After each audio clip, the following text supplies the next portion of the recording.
अस्सलाम वालेकुम। आज हम सॉल्व कर रहे हैं एमसीक्यूज़ ऑफ यूनिट 18। ये जो स्क्रीन पे आपको नज़र आ रहे हैं ये वो तमाम एमसीक्यूज़ है जो आपकी बुक में दिए गए हैं। तो आज के इस लेक्चर में हम इन तमाम एमसीक्यूज़ को सॉल्व करेंगे।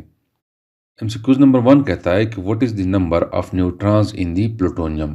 प्लूटोनियम में नंबर ऑफ इलेक्ट्रॉन्स कितने हैं। देखो यहाँ पे हमें दिया गया है, ये है एटॉमिक मास और ये है एटॉमिक नंबर। एटॉमिक नंबर जो है वो नंबर ऑफ प्रोटॉन्स होते हैं और एटॉमिक मास जो है it is equal to the number of proton and number of neutrons.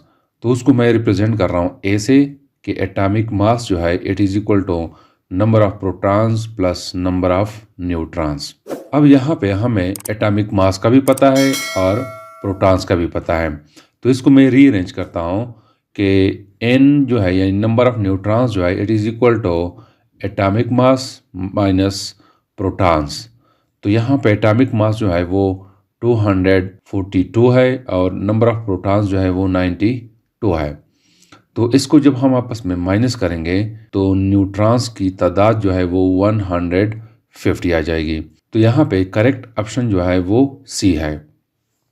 MCQs number 2 कहता है कि which one are more of the 3 decays process alpha beta और gamma results in a new element. ये कहता है कि इनमें से एक या एक से ज़्यादा डिके प्रोसेस जिसमें एक न्यू एलिमेंट बनता है, यानी अगर अल्फा डीके है या बीटा है या गेमा है, इनमें से कौन कौन से ऐसे प्रोसेस है या डीके प्रोसेस है जहाँ पे एक न्यू एलिमेंट बनता है। तो वो है अल्फा एंड बीटा। वो किस तरह, देखो अगर मैं एग्जांपल ले लो अल्फा पार्टिकल की, तो उसके लिए मैं लेता हूँ यूरेनियम 238। यहाँ पे मैं लिखता हूँ यूरेनियम 238 और 92।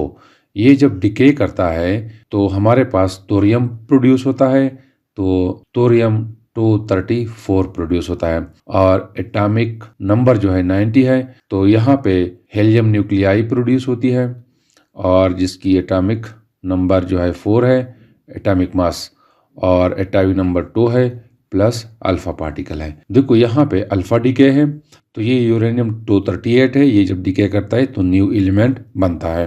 दूसरा एग्जांपल मैं ले रहा हूँ कोबाल्ट 60 की।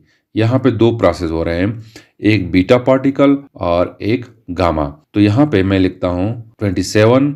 जब ये डिके करता है तो निकल प्रोड्यूस होता है, तो यहाँ पे मैं लिखता हूँ 60 और नीचे जो है एटॉमिक नंबर 28 है और साथ में बीटा पार्टिकल भी इमिट होता है। देखो ये बीटा डिके है, इसमें ये चेंज हुआ है इनटू दिस, लेकिन इस प्रोसेस में ये जो निकल प्रोड्यूस होता है ये एक्साइटेड स्टेट में होता है। तो एक्साइटेड स्टेट से ये ग्राउंड स्टेट में आता है, तो ये डिके करता है। तो मैं यहाँ पे स्टार बना लेता हूँ, तो 28 हो जाएगा। ये जब ग्राउंड स्टेट में आएगा तो वही निकल होगा, कोई न्यू एलिमेंट नहीं बनेगा। तो just from higher state to lower state आएगा और गामा रेज भी इमिट करेगा। तो देखो यहाँ पे अल्फा डीके में न्यू एलिमेंट बना है और बीटा डीके में भी न्यू एलिमेंट बना है, लेकिन गामा में न्यू एलिमेंट नहीं बना। तो यहाँ पे करेक्ट ऑप्शन जो है वो है डी। क्वेश्चन नंबर 3 कहता है कि what type of nuclear decay leaves the number of protons and neutrons unchanged. ये कहता है कि वो कौन सी न्यूक्लियर डीके है जिसमें न्यूक्लियस के अंदर नंबर ऑफ प्रोटॉन्स और न्यूट्रॉन्स चेंज नहीं होते हैं। तो वो है गामा डीके। जिससे इससे पहला जो एमसीक्यूज था वहां पे जब गामा डीके हो रहा था तो जस्ट एक nuclei from higher state to lower state आई है और गामा प्रोड्यूस हुई है, लेकिन कोई एटॉमिक मास और एटॉमिक नंबर चेंज नहीं हुआ। तो यहाँ पे करेक्ट ऑप्शन जो है वो है सी। क्वेश्चन नंबर 4 कहता है कि what type of nuclear decay most often produce the greatest mass and charge loss. ये कहता है कि वो कौन सी न्यूक्लियर डीके के टाइप है, किस्म है जिसमें सबसे ज्यादा मास नंबर कम होता है और चार्ज नंबर कम होता है। तो हमें पता है कि जब अल्फा डीके होती है, जहां पे मैं लिखता हूँ अल्फा जो कि हीलियम न्यूक्लियाई है, इसको अगर हम देखें ये अल्फा डीके है। फॉर एग्जांपल एक एलिमेंट है वो डीके करता है तो अल्फा पार्टिकल प्रोड्यूस होता है। तो यहाँ पे ये एटॉमिक मास है और ये एटॉमिक नंबर है, ये प्रोटॉन्स है और ये जो है प्रोटॉन प्लस न्यूट्रॉन है। तो मतलब ये है कि 2 प्रोटॉन लॉस हुए और 2 न्यूट्रॉन लॉस हुए। तो यहाँ पे एटॉमिक मास सबसे ज्यादा लॉस हुआ है और एटॉमिक नंबर भी सबसे ज्यादा लॉस हुआ है। अगर हम बीटा में देखें, वहां पे सिर्फ और सिर्फ अगर बीटा माइनस है तो एक एटॉमिक चार्ज जो है वो इंक्रीज होता है। तो सबसे ज्यादा लॉस जो है वो अल्फा डीके में है। एमसीक्यूज नंबर 5 कहता है कि plutonium undergoes alpha decay to produce a daughter nucleus that itself undergoes beta decay, which of the following nuclei is the one that ultimately result. ये कहता है कि प्लूनियम जो है ये जब डिके करता है तो as a result of that एक डॉटर न्यूक्लियाई प्रोड्यूस होती है और उस डॉटर न्यूक्लियाई में बीटा डीके का प्रोसेस होता है। तो जब बीटा डीके का प्रोसेस होता है तो उसके नतीजे में कौन सा एलिमेंट प्रोड्यूस होता है। तो देखो यहाँ पे मैं लिखता हूँ, न्यूक्लियर रिएक्शन में लिखता हूँ, तो ये प्लूनियम 214 है और ये 84 है। ये जब डिके करती है तो हमारे पास प्रोड्यूस होता है हीलियम न्यूक्लियाई यानी अल्फा डीके है और एक डॉटर न्यूक्लियाई प्रोड्यूस हुई है। तो वो daughter nuclei according to the rules 210 उसका एटॉमिक मास हो जाएगा और एटॉमिक नंबर 82 हो जाएगा।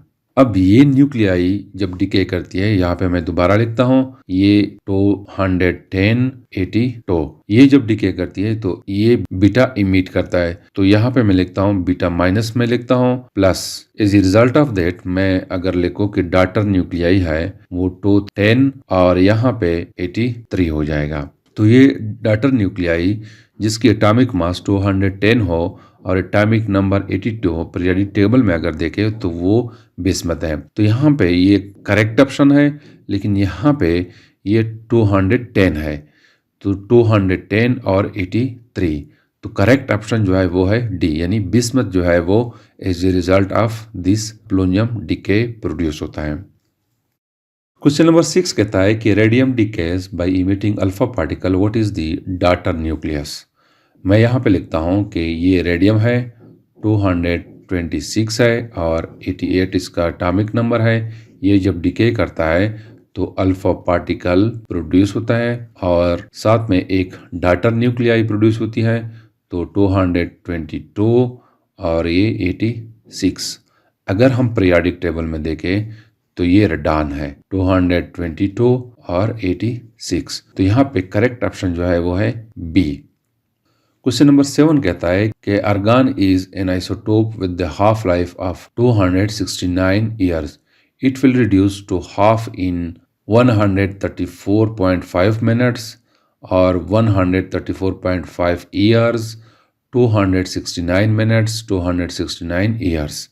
ये कहता है कि एक आर्गन है उसकी हाफ लाइफ 269 ईयर्स है। तो ये जब हाफ पे आ जाता है तो कितना टाइम लगता है। देखो मैं सपोज कर रहा हूँ कि आर्गन के 100 एटम्स है, इसका हाफ जो है वो 50 है, तो मीन्स के 1 हाफ लाइफ का टाइम जब गुजरता है तो आर्गन के एटम्स हाफ पे आ जाते हैं।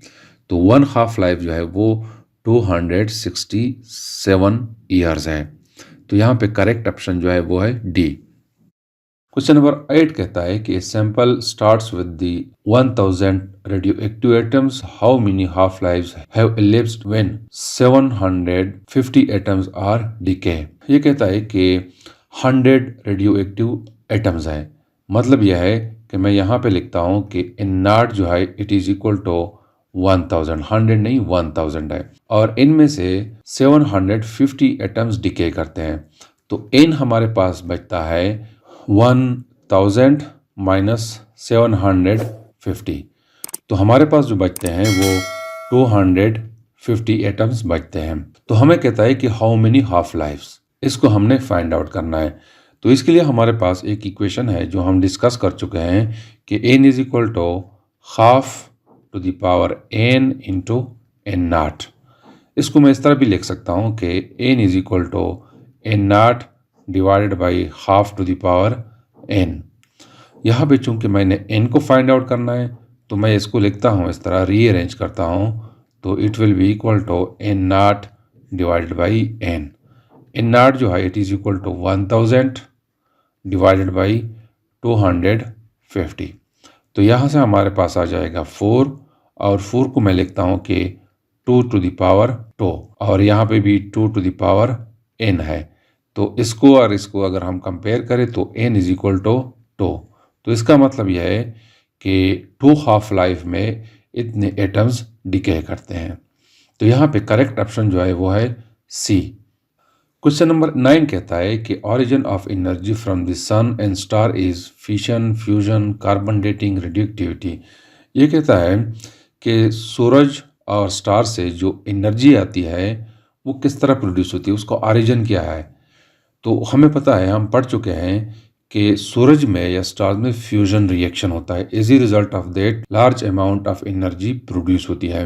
तो यहाँ पे करेक्ट ऑप्शन जो है वो है फ्यूजन। तो it's all about the multiple choice questions of Unit 18. Thank you.